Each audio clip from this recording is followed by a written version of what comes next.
Video করতেছি আর 30 second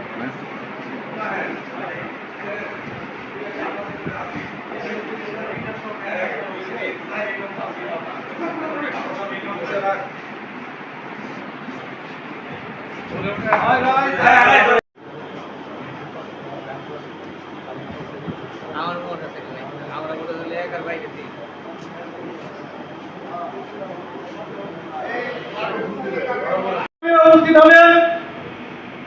Mohammad Waliullah Mohammadullah Chowdhury Faisal ভাই, যুগ্ম সাধারণ সম্পাদক কেন্দ্রীয় কমিটি, বিশেষ অতিথি হিসাবে উপস্থিত হবেন গোলাম রহমান রাজীব।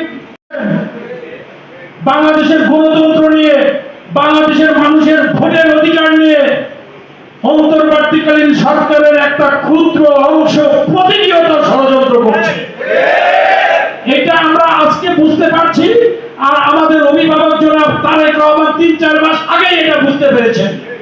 সেই জন্য সেই সকল ষড়যন্ত্রকারীদের কালো হাত ভেঙে দেওয়ার জন্য জনাব তারেক রহমান বিএনপির ৩ সেরা সংগঠন বাংলাদেশ জাতীয়তাবাদী স্বেচ্ছাসেবক দল, যুবদল, ছাত্র দলের সমন্বয়ে তারুণ্যের সমাবেশে ডাক দিয়েছেন।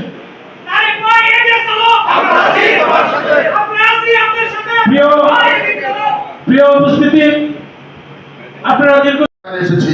গত এক সপ্তাহ বগুড়াতে ছিলাম, তার আগের সপ্তাহ খুলনায় ছিলাম, তার আগের সপ্তাহ চট্টগ্রামে ছিলাম।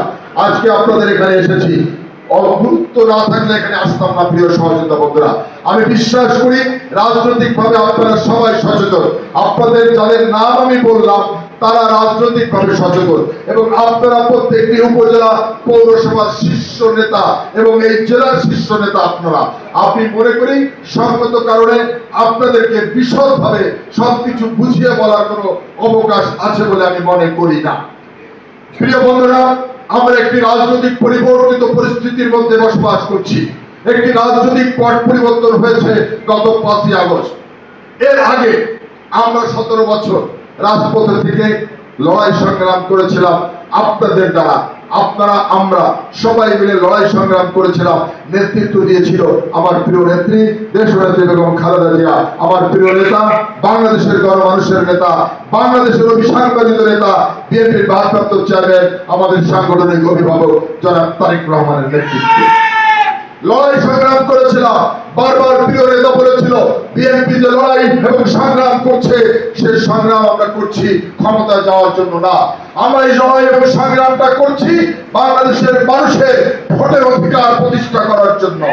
আমরা লড়াই সংগ্রাম করছি বাংলাদেশের মানুষের বাক স্বাধীনতা ফিরে আনার জন্য। আমরা লড়াই সংগ্রাম করছি বাংলাদেশের মানুষের হারানো গণতন্ত্র পুনরুদ্ধার করার জন্য। প্রিয় বন্ধুরা, আমরা আমাদের অভিষ্ট লক্ষ্য, আমাদের কাঙ্ক্ষিত লক্ষ্যে আমরা এখনো পৌঁছাতে পারি নাই। প্রিয় বন্ধুরা, ভেবেছিলাম ছাত্র জনতার গণ অভ্যুত্থানের মধ্য দিয়ে আমরা ফ্যাসিবাদকে বাংলাদেশ থেকে হটিয়েছি, কিন্তু আমাদের কাঙ্ক্ষিত লক্ষ্যে আমরা এখনো পৌঁছাতে পারি নাই। প্রিয় বন্ধুরা, আজকে 5ই আগস্ট নিয়ে অনেকে এর মালিকানা দাবি করছে। প্রিয় বন্ধুরা, আমরা করেছি, আমরা এটা করেছি, সেটা করেছি, কিন্তু আমরা যারা 17 বছর লড়াই করলাম, সংগ্রাম করলাম, আমাদের অসংখ্য সহযোদ্ধা তাদের জীবন দিল।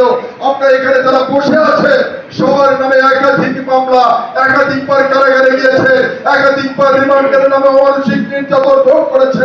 আপনি আপনার ভাইকে হারিয়েছেন, আপনার বাবা মৃত্যুবরণ করেছে, জানাজা পড়তে পারেন নাই, মায়ের দাফনে অংশগ্রহণ করতে পারেন নাই, রাতে গোয়াল ঘরে ঘুমিয়েছেন, দলিল চলে ঘুমিয়েছেন, ধান খেতে ঘুমিয়েছেন।